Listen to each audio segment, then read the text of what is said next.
I watch a lot of hentai. You know this, I know this, pretty sure even my parents know at this point. But when I'm not immersing myself in the animated world of drawn affection, I read a lot of doujins. And it's easy to see why. They're short, they're sweet, and you can beat your dick to them. What's not to love? And with the easy access provided by the internet, I'd say that I probably read about 3 to 5 new ones every single day, and I've done so for about 3 years now. So making a conservative estimate at about 3 per day, times 365, times 3 for the amount of years, and we get...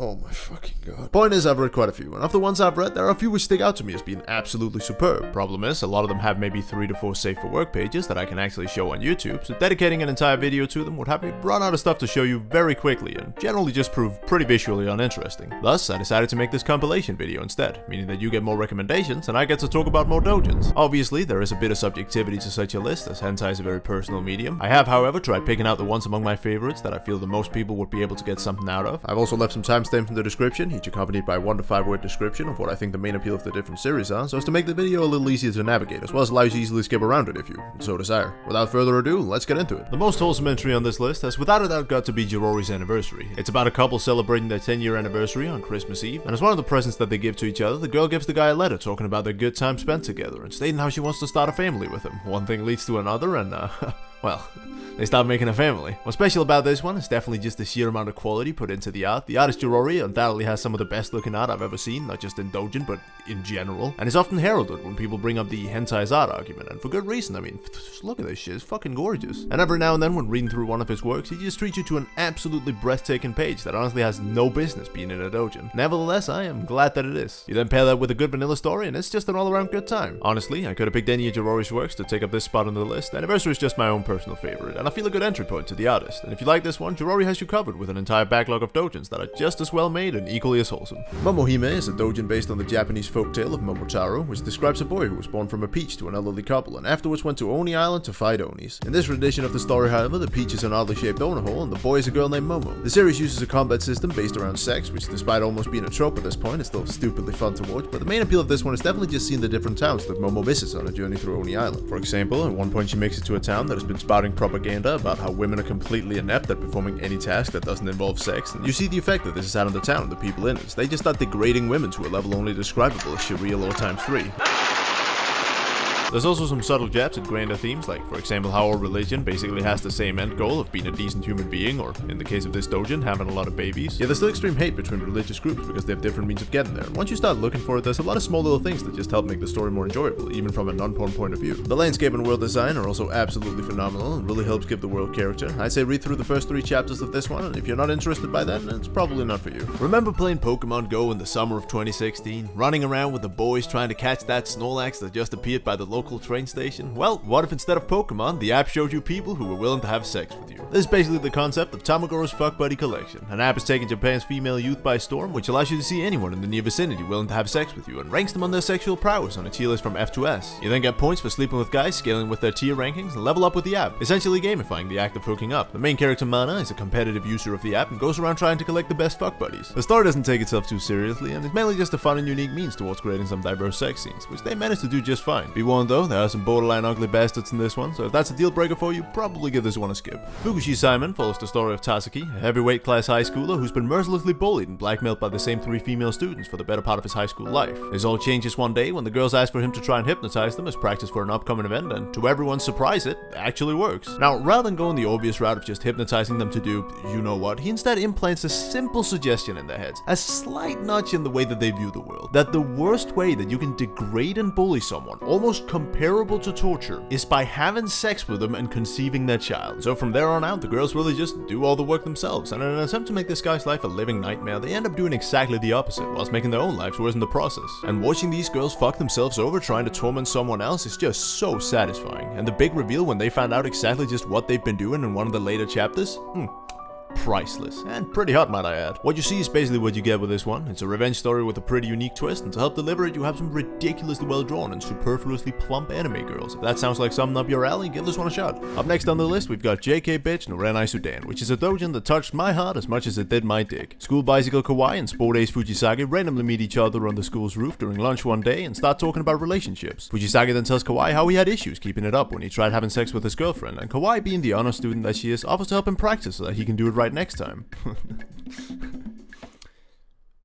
Practice. I know this sounds like the setup to an NTR hentai, but that really is not where the focus of the doujin lies. Instead, it's much more centered on just telling a cute story between these two getting intimate on the rooftop, while keeping the NTR elements as far to the side as they possibly can. The main girl is also extraordinarily cute, and even though it's made clear that, yes, she is the school slut, she's still presented as being a genuinely good person, and offers to practice with him, not to try and ruin his relationship, but rather just in a genuine attempt to actually help this guy overcome his anxiety, whilst maybe getting a bit of dick in the process, which is strangely wholesome. If you like me, like yourself a bit of gentle femdom, I cannot recommend this one highly enough. And if you're in it for more afterwards, there is also a lesser known part 2 where he fucks her mum. If you're looking for racial oppression in your hentai, then Yuukyuu Shou Elf has got you covered. Ah, you thought I was gonna be racist there for a second. In a fantasy world where elves have been completely subjugated by humans, certain elf brothels have started popping up for the use of the extremely wealthy and influential. Our unnamed main character is one such visitor at one of these brothels, and he's given a top class elf there. Shenanigans ensue, they meet up in a private room, and they do the thing. What I really like about this one is that despite the main elf being completely subdued and physically submissive to the main guy, you can still feel that tingle of contempt and longing for revenge in her, and it's just so beautifully illustrated through both metaphorical means and superior elven smugness, making the entire thing give off this vibe that even though he's physically dominant and she is playing along with it, beneath the surface she's really the one in control, and she just shows an utter disgust towards both him and his entire race, and while he tries his best to break her, she simply just has the stronger mental between the two. Kinda like a failed mindbreak attempt, which isn't something that you see too often. The art style also has a super glossy look, which is just right up my alley, and if you want in on some elven fun yourself, give this one a look. While on the topic of elves, Elf Yauko to Pakopako is a super generic elf hentai with zero redeeming qualities in terms of narrative, storytelling, or character design. Why is it on the list then?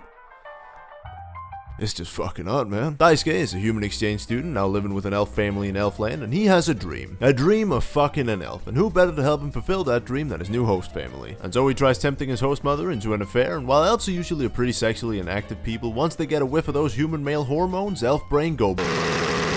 As you might have noticed, the doujin is fully colored, and I really enjoyed just how expressive the elves are in it. That said though, I did run this one past a couple of my friends, and they all said that it was okay at best, and from an objective standpoint, I have to agree. There's nothing exactly fresh or unique about it, but personally, I just enjoyed the shit out of it. And if even one of you can get half the amount of joy from this one that I've had, I'd say that it's done its job here. Hardmark follows the story of Yu, whose sister Reika is a famous ero manga artist, and whenever she finishes up a new ero manga, she has a ton of pent-up lust, which she then takes out on her brother, and the story then lets you in on some very graphical details as to how exactly she does this. I'm pretty sure that most of you have already heard about this one, if not from the doujin, then at the very least from the 2017 anime adaptation of it, Ero Manga Sensei. The doujin is split into two parts, with the first focusing on the sister, and the second focusing on his taunt goddess of a classmate, who just so happens to be a fan of his sister's work. The girl is also drawn in a very meaty manner, which leaves very little to the imagination in terms of just how plump they are, and the succulent frames also play really well into the sex scenes.